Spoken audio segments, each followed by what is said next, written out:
And a bleary-eyed good morning to all of you out there. How are you, everybody? Hopefully some of you bets are landing. Hopefully you're enjoying the Masters. It's James and it is Dave T with you as well, ahead of Saturday's action in the Masters. But before we get any further into today, DT, Hideki's failed us, but we do have something to shout about.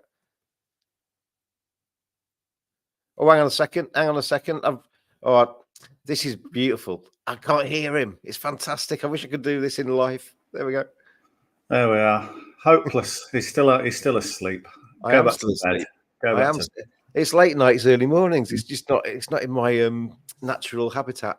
It's a tough combo, isn't it? The old double. But yeah, Hideki did us a favour in that he helped move the cut line to +6.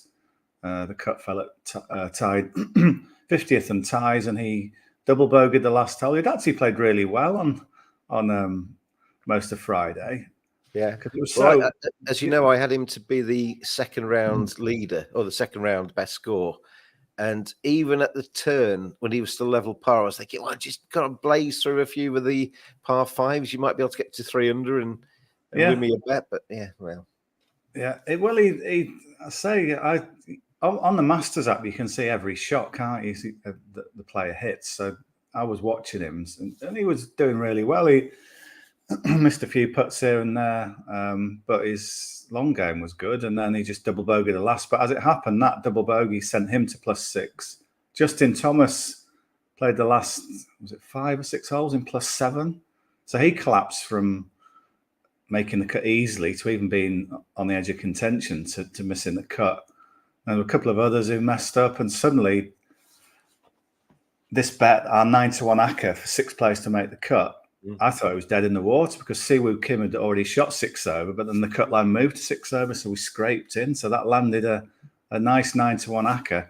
And then also do you remember we put up a 72-hole treble? Yes. At the start as well. So one of those has landed. Justin Thomas, despite his collapse, did beat Victor Hovland. Did you see the clip of Hovland whiffing his putt? Yeah, Victor fell apart yesterday, didn't he? Yeah, he missed a putt, then sort of backhanded it and missed that one. So, but Thomas just got over the line, so we beat him. So that's one in the bag. The other two that are still going is Russell Henley to beat Tyrrell Hatton. A bit of work to do for Henley. He's +6, just got in actually with a birdie on 18. Hatton's +2, but Hatton was going quite nicely at one stage, but he fell away a bit. I saw him making a few sort of sarky sort of gestures that I've holed a putt at last and stuff like that. And he's 64th in putting, so I think the greens are driving him a bit mad. So I could see over the course of 2 days, maybe Henley picking him off. He's got 4 shots to make up on Hatton. And then the other one is Zalatoris to beat Cantlay. Zalatoris +3, Cantlay +2. So that one's in the balance as well. So yeah, that 6.33 still has a chance. Did you just talking about people reacting badly? Did you see Zach Johnson on the 12th green? A man of God, dear me, that was a bit rude. He took a 6, and the crowd were giving him some grief, and he just turned around and went, F off. It was like you can understand it, can't you? You can understand it, kind of the pressure of the Masters and the disappointment. Well, it's still a little bit too much, yeah. A little bit too much. So, Zach, wash your mouth out with soap and water, and it'll be better. Do you reckon that some of that giving him the bird was because he was the US captain and they messed up, or do you reckon it was just something else? He has had to sort of carry that around a bit, hasn't he? The fact that he got hammered. And people said he's the worst US captain we've ever had. You know, he's been heckled on other courses. Didn't expect that. Yeah. Anyway, ahead of Saturday, then honestly, I'm not with it at all today. I woke up this morning thinking it was Sunday, thinking where's yesterday? No, but it's not. It's Saturday. I'm going to show you the top end of the markets there. We've got 3 leaders basically. Scotty Scheffler 11-8, Bryson DeChambeau. He's not 9-26, he's 9-1, and 92 in fact. And Max Homer is 11-2. Colin Morikawa 16s. Ludwig Goberg, who played really nicely yesterday, 20-1. Nikolai Hoggard is 28s, and the rest are probably out of contention and bigger. Is it really down to the top 3, 6 under par sharing the lead? Bryson, Scotty, And Max Homer, who I meant to mention yesterday, because I've been really impressed with Max Homer. It probably is, isn't it? DeChambeau, because he had that good score, really good score in the bank already, then he didn't have to do much yesterday to hold his position. Played plenty of good shots in the tough weather. I mean, the average score yesterday was 75. That's very, very high for the Masters. It was so windy. Bryson did pretty well. Scheffler, I think there was a feeling that Scheffler could kick clear to maybe 8 or 9, 10 under, but the weather just sort of kept him in check. He put one in the water at 13. It's nothing against Scotty Scheffler. I really like Scotty Scheffler, and he's a tremendous golfer. But I actually inwardly cheered when that ball went in the water because it keeps the Masters alive. The worst thing for the tournament would have been if he'd romped away to a 7-shot lead at halfway, and it would have just been inevitable over the weekend. Him not pulling away has kept the tournament very much in the balance, hasn't it?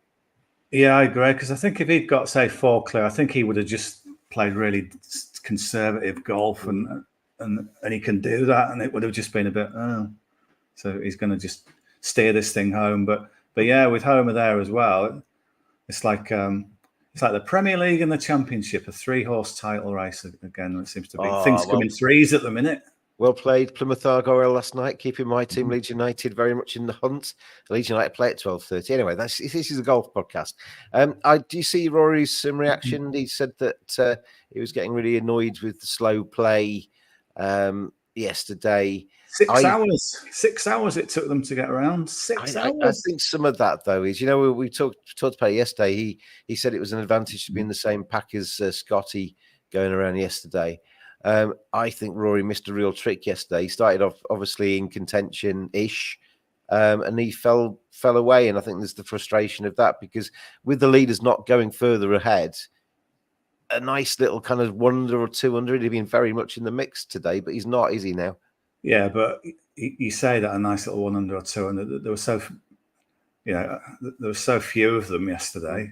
There's only one player who broke 70. That was Oberg. Yeah. Rory he didn't have a birdie all day, did he? He just looked, I don't know. It's like, here we go again. Not going to win this week. It's like a slow death, wasn't it? It was just like. You can probably guarantee you'll probably shoot a 73 today, something unextraordinary. And on Sunday, it'll be 6 under, and it'll be, well, what might have been again, won't it? Yeah. He's not winning, I'm afraid. But one person who you mentioned in terms of the miscut Acker, Tiger. A lot of talk yesterday about is he going to be able to play the 23 holes required today.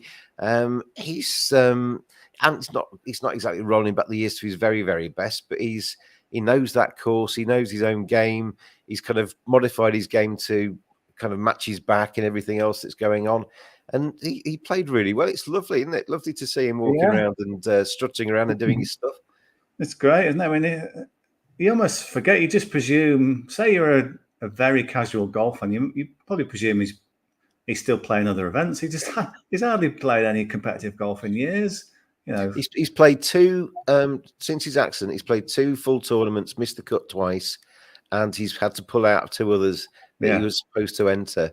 And you just wonder if you're a normal golfer out there and you're thinking, I've been battling every single week, I'm trying my hardest, and yet this bloke rocks up. He hasn't played for months, and he's better than I am. How does that work? Yeah, it's just incredible. Well, he's Tiger Woods, isn't it? That's how it works. Yeah. But yeah, it's he just knows how to get it round, doesn't he? He just knows where to hit it, knows where the bad miss is, and he absolutely cruised through the cut. Some of them you can see they're kind of going through all sorts of agony to just sort of stay in there, and Tiger just sort of cruised round, and it's probably too far back, but. He doesn't think so. When he was interviewed last night, they said they were concentrating on the fact that he has now made the most consecutive cuts ever in the 23, 23 or 24, I think that was now. And he kind of like sidestepped that kind of chat and said, I'm just kind of 8 back or whatever it is, and I'm still thinking about the weekend and all that. And that's generally what is inside his head, isn't it? It's not. That's what made him a winner. It's not all this kind of stuff about hunting for stats and stuff. It's all about winning trophies for him. Yeah. How realistic that is probably a totally different question, but he thinks he can. He said that one of the first questions he was asked, one of his first answers was, I'm tired. I'm not surprised. But because he's quite high up the leaderboard, he gets a bit of a lie-in, doesn't he, today? So he doesn't have to be up too early. So he gets a later tee time than he might have done. It's not like he's just made the cut and he's off straight away. He's got quite a bit of a morning lie-in for Tiger. So yeah, who knows? I mean, it'd be nice to see him stay in contention, if not to win it, but to be kind of like top 6 or something like that. Still be on the 18th on Sunday with a kind of like real feeling of goodness about him. It'd be great. I mean, it's kind of all the bits are there. His short game looks really good. Say he just has a magical day with the putter. Who knows? He could be 3 or 4 back if it all went really well. He knows that course better than anybody that's out there. So good luck, Tiger, over the weekend. Great to see you playing good golf. Some people that are playing very good stuff. Before we get into your tips, DT, we'll come back with that in a second. But a big thank you to switchwatersupplier.com for their continued support of the Late Tea Time podcast. Here's a little bit about them. After this, we'll come back, get DT's best bets ahead of Saturday's action. All golfers want to stay away from the water. That splash as your round sinks beneath the surface is never a good sound. But golf courses rely on water to keep those fairways and greens lush, for that post-round shower or the clean glass at the 19th hole. Golf courses, indeed most businesses, spend way too much money on their water bills. Switch Water Supplier can cut your water costs and help your business save money. Register now at switchwatersupplier.com. They will do all the hard work and get your business the very best price for your water supply and claim money back if you've been overcharged. Switchwatersupplier.com. Switching made simple. Indeed, switching made simple. Thank you, switchwatersupplier.com, for their support of the Late Tea Time podcast. But back into looking ahead to Saturday. And so the price is scrolling there across the bottom of the screen. Scheffler, DeChambeau, Homer, all 6 under par heading into the weekend. DT, where are you going to look for the value in the betting ahead of the weekend? I've just seen you've done a live edit and got rid of that 6 off DeChambeau. I didn't like it. It was annoying me. Well done. You know what I'm like? I'm a perfectionist, DT. Oh, yeah. Good trait to be. Yeah, I don't know. The outright, I'm not going on the outrights now. I'm going to do some ACCAs, but just to talk about them a bit. Scheffler, well, I'll ask you, he's been in the halfway lead or had a tie or had a piece of the halfway lead 12 times on the PGA Tour. How many do you reckon he's gone on to win? I would imagine a very high percentage of that. 10? 3. Really? 3. Oh, wow.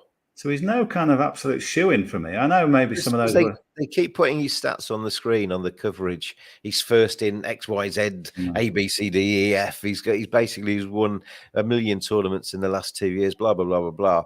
I expected that stat to be a lot higher. I know some of it can be early in his career maybe, but most of it's quite modern halfway leads. And yeah, I was surprised by that. People keep talking about the fact that he's golf is secondary to him these days. It's all about everything else, so therefore it's taken the pressure off him. But they when they were discussing that yesterday on the coverage, they did say when he steps up onto the first tee on the Sunday, if he has got a 1-shot lead or something like that, he's only human still. You know, you can say all the stuff about families are more important, religion, whatever, new baby, but he's still human. There will be nerves inside that body. Of course, the one. I mean, he's a massively, massively competitive golfer. Just because he's a pretty cool dude doesn't mean to say sorry, he's not completely feeling it. You know, I know he's won the Masters, but players like that, one's not enough, is it? They want to win 2, 3, 4 and go on. I fancy Max Homer. I just think he's a cool dude. I like him. Yeah. He's got a lovely swing. He just strolls around. He kind of he enjoys life as well. 11-2 on him, I think, is if you were to ask me who I'd back now, Scotty Scheffler. All the sensible people will go for Scotty Scheffler, and it's probably the right play. But I'd love to see Max Homer win it, to be honest. Yeah, it used to be that Max Homer had this terrible record in the majors. He kept winning these prestigious PGA Tour events, the Riviera, on the West Coast. And you think, well, now surely you got to do something in the majors, and he was doing nothing. Then he had a 10th in last summer's Open at Hoylake. And it doesn't sound amazing, but I think for him, it was a real wow, at last I've kind of done something. I've got a top 10 in a major. So it's interesting that the very first time he plays after that, he suddenly seems to have, I know he's a relaxed guy, but he seems to have just kind of, bounced off that 10th, and suddenly here he is leading the Masters. So, yeah, I mean, if you look at the three prices, all three of those guys now out to win. So I know Homer hasn't done it in a major, but it's a price. It's not the worst price, is it? Everybody's got to win their first at some stage. It's funny because Scotty Scheffler, we talk about him being quite laid back. Max Homer quite laid back, whereas Bryson DeChambeau's got this image of being quite intense. But he seems to be a little bit more chilled than he used to be. So maybe that's the reason they're playing slightly less intense golf. But anyway, you're going away from the outrights. You say your picks for Saturday. Yeah, so I'm going to start off with a. It's just a double, actually. Two players that I watched quite a bit of yesterday in the coverage and also on the app, who I think are going to kick on from here. So this is a double. Just before you say that whoever's invented that app, it's brilliant, isn't it? Yeah, to be able to just track everybody around, see their shots, it's absolutely magnificent. Yeah, it's kind of, it shows the way, doesn't it? It shows what's possible. If you get the best people to do that. Do they have? I mean, I don't know how much you know about it, but I was thinking about it yesterday because I was watching Hideki, and they obviously they don't have the ball tracker, but they show where his ball's gone to, and there's all the zigzags as the ball goes down the. Do they have something inside the balls, or how do they do this? How do they work out where the ball is? It's kind of like a sort of laser thing, isn't it? They can sort of.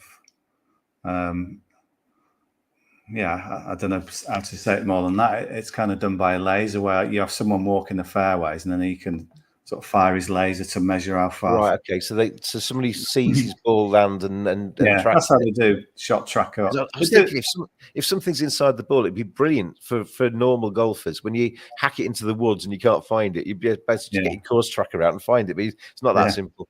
No, they haven't invented that. But I mean, it's the fact that you can see every shot on video that's the best thing, isn't it? You can.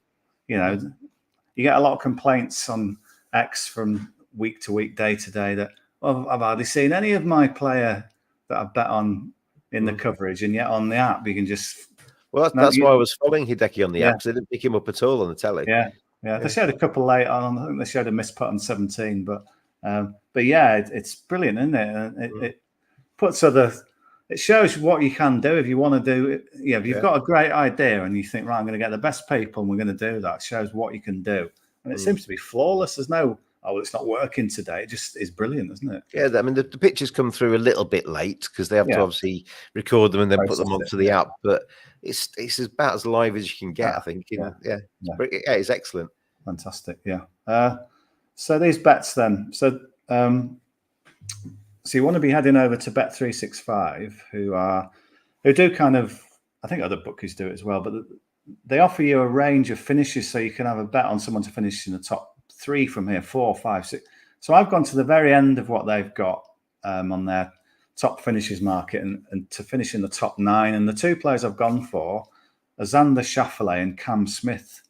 So Schauffele, he was in the coverage a lot yesterday. He played a couple of bunker shots that were just phenomenal, where he short-sided himself and has to get it absolutely perfect.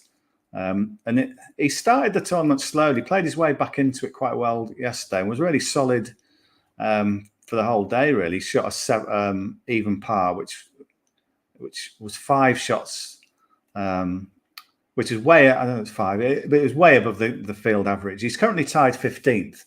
So all I'm asking is that he finishes in the top 9 from here. So he's had 8 top 9s in the majors before, so he's done that very well. He's 9th in approach play. I just thought he's one I can see making a weekend move. Doesn't have to do anything incredible, but I think he can get into the top 9. It was similar. Cam Smith, again, he played really well yesterday, shot even par. He's currently tied 8th, so he's already in the top 9, so he's just got to stay there, really. He's got 4 top 9s in his last 8 majors. He's 12th in strokes gained putting so far. So that double at Bet365 on Schauffele and Cam Smith both to finish in the top 9 is 5-1. That's good, isn't it? For two pretty much proven major competitors, and one of them already being in the zone. that you require him to be in. I think that's an excellent bet. So Cam Smith and Zander Schauffele. Because there's the few on the leaderboard that I've kind of filed away. Maybe could be a bit premature, but some look like you've had a great 36 holes, but I can't really see you keeping this going for another 36 at that level. Yeah. And I think this is when the likes of Schauffele and Cam Smith show their experience and come through. So I thought I was quite pleased with that 5-1. What did Danny Willett finish with yesterday? Yeah, he did quite well, didn't he? He held his second shot on one, which kind of stopped the bleeding at one stage. But... Yeah.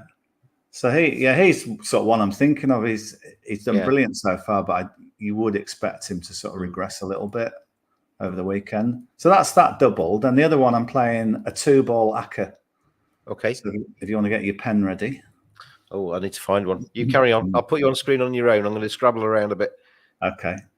So this 2-ball Acker for round 3, starting off at 2:35 p.m. UK time.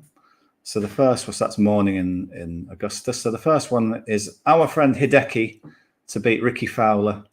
Hideki's 7-10 to win that one. As I said, and James as well, we watched quite a lot of him on the app last night, and he was doing a lot of good things. He blew up at the last with a double bogey, but generally I think he's going to just move his way through the field as this tournament continues. He's not going to win or anything. I don't know how far he can climb, but he will keep going. Whereas Fowler, they've both made the cut on the line. Fowler in at +6, but Fowler's been playing poorly, really, and he's sort of just about muddled his way to the finish. But I think Hideki will beat him today. On Hideki, his driving was good yesterday. His approach play was okay. He got on the greens, but he always was leaving himself quite long putts. If he could just get a little bit more accurate with his shots into the green and give himself a few more chances, then he was striking the ball nicely. It wasn't, and it was very, very windy. He had kind of the brutal weather, really. He had the worst of it. So I think with calmer conditions today, his far better play of recent times than Fowler's will come to the fore. So that's Hideki to beat Fowler. The second one is 4:35 p.m. UK time. It's Adam Hadwin to beat Jason Day. This is the one that's quite a big price that bumps this 2-ball Acker up to 10.54 to 1. So Hadwin, both of them finished at +4. Both of them shot +1 yesterday. It's based on the fact that Jason Day is wearing terrible clothes. Have you seen what he's been wearing? Yeah. It's like, why would you do that? Ridiculous. Just on that, on the TV coverage, I've heard people, you get buzz phrases, don't you? Double crossing a shot seems to be what they say about everybody that just goes offline at the moment. But with Jason Day, I've kind of watched quite a lot of the USPGA coverage, and he does his shutting of the eyes to try and steady himself because he's got vertigo, hasn't he? And yet he was in the bunker yesterday, and the guy on the commentary said, and he's shutting his eyes there. That helps with visualization. And basically just went there. No, it doesn't. He's steadying himself because he's got vertigo. I know more than you do, and I'm only kind of like a dip of my toe into golf now and again. Well, he must have had his eyes closed when he got dressed on the first 2 days. I mean, he was like wearing sails on day one on his legs. It was crazy. Yeah.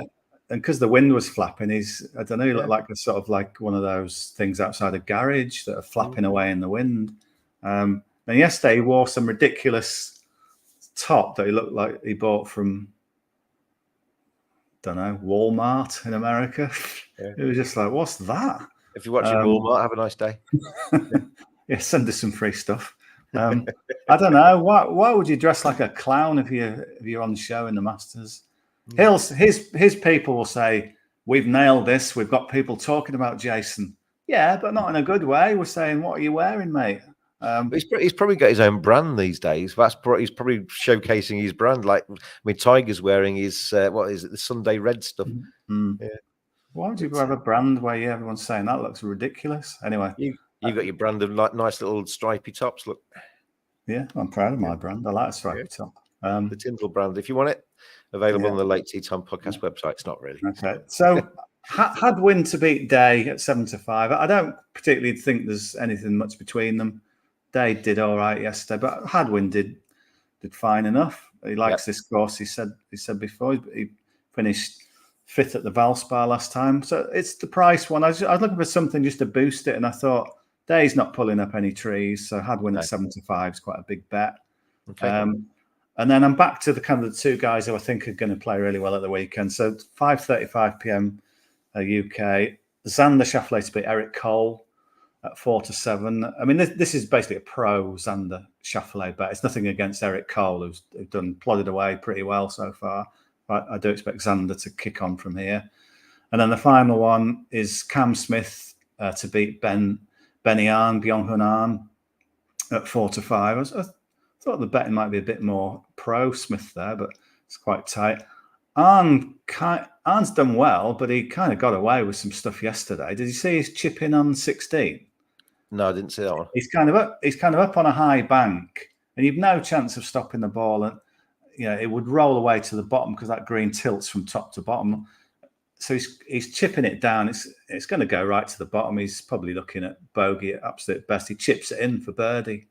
Well done on that. But that's a one in God knows how many shot. So he was I think he got away with it a bit yesterday. I saw him interviewed, actually. He said a couple of shots. Yeah, he did kind of it was a bit cheeky to get away with. So I think Cam Smith's record in majors and at this course, he's finished runner-up here before, will show. So Smith to beat Arn 4-5. Just back to Jason Day, as well as not liking his trousers and his, whatever it was, his jumper. He's only 72nd in approach, Jason Day, so his irons aren't very good, really.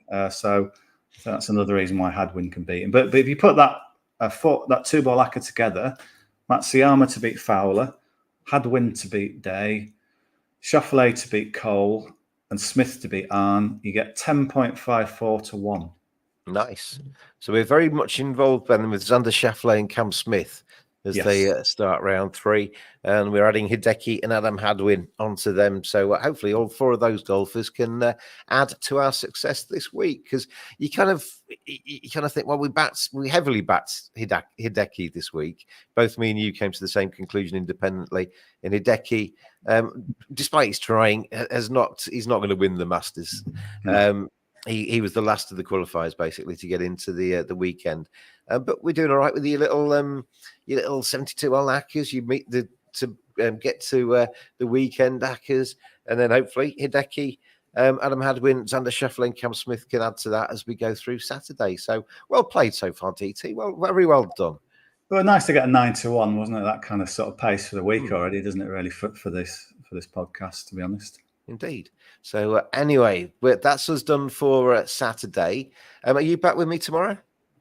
Yes. One more thing. Do you want my Grand National tips? Go on then. So everyone must know the Grand National today. Maybe overseas, the biggest horse race in the world. Would you say? I don't know. The Americans and the Aussies might contest that, and the UAE have a massive thing now, don't they? Yeah, but the Grand National, anyway, that part.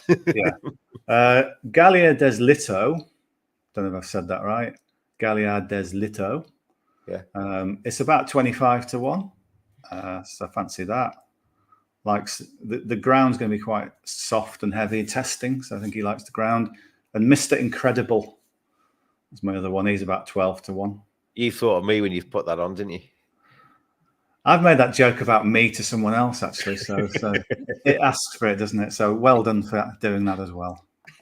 I'm on, is it Coke Beach?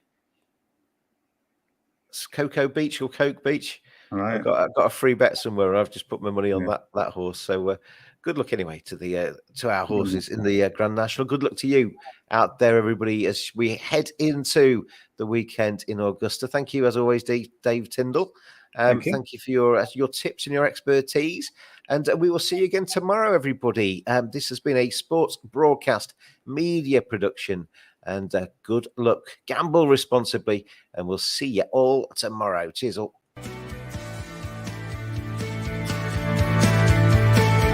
Always gamble responsibly.